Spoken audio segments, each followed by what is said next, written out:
को कहा।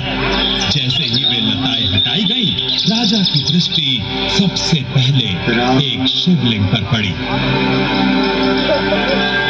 राजा ने उसे दंडवत प्रणाम किया और फिर उनकी दृष्टि पड़ी एक काले रंग के शंख पर, जो मिट्टी की वेदी पर रखा था। वहीं से निरंतर राम राम की पवित्र ध्वनि निकल रही थी।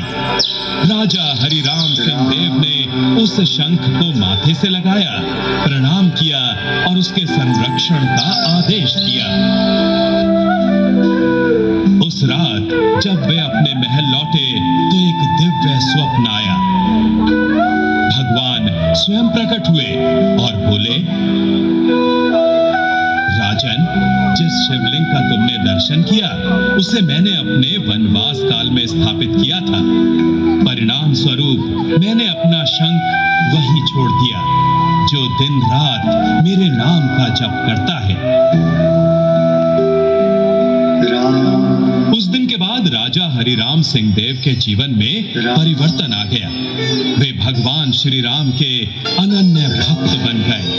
उन्होंने वैष्णव मत स्वीकार किया और रामानुज संप्रदाय के शिष्य बन गए। और तब से उन्होंने इस पवित्र शंख की पूजा का नियम बनाया। हर वर्ष कार्तिक पूर्णिमा के दिन वे स्वयं वहां उपस्थित होते, पूजा करते, रासलीला, संकीर्तन और रामलीला का आयोजन करवाते। पूर्णिमा का चांद इस भक्ति में छटा का साक्षी होता। गांव-गांव से लोग उमड़ पड़ते। किसी को चोरी या झगड़े का तनिक भी भय नहीं रहता। सभी के हृदय में केवल भक्ति और आनंद बसते थे।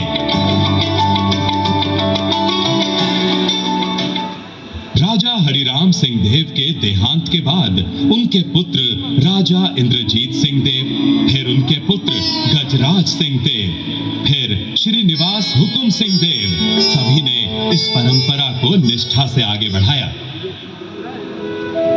राजा गजराज सिंह देव ने बनारस से श्री राम, लक्ष्मण और माता जानकी की पाषाण प्रतिमाएं मंगवाकर यहां स्थापित कराई। सन 1916 में राजा श्रीनिवास हुकुम सिंह देव ने अपने इष्ट देव की प्रेरणा से राधा कृष्ण की मोहक प्रतिमाएं स्थापित की।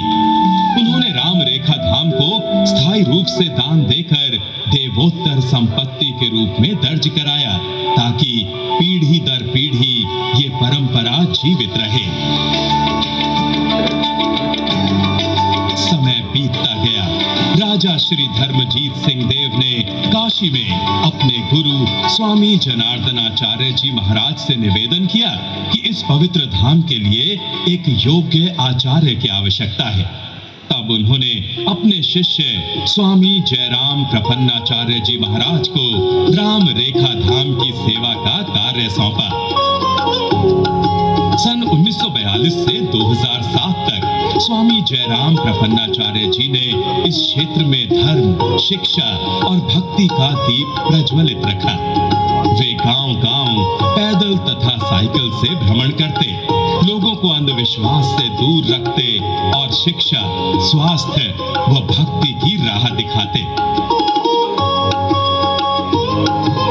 बाद में बीरूगढ़ राजवंश के टिकैत धनुर्जय सिंह देव, पटैत पद्मराज सिंह देव और लाल इंद्रजय सिंह देव ने भगवान के भोग नियोग हेतु भूमि और भंडार की व्यवस्था की। उन्होंने श्री राम रेखा धाम विकास समिति का गठन किया, जिससे इस धाम के विकास को एक नई गति मिली।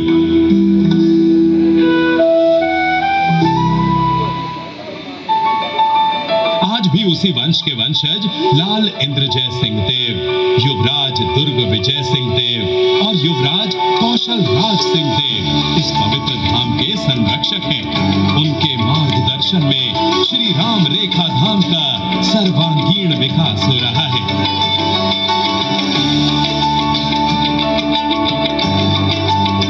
आज ये स्थल छोटा नागपुर का एक प्रसिद्ध तीर्थ बन चुका है।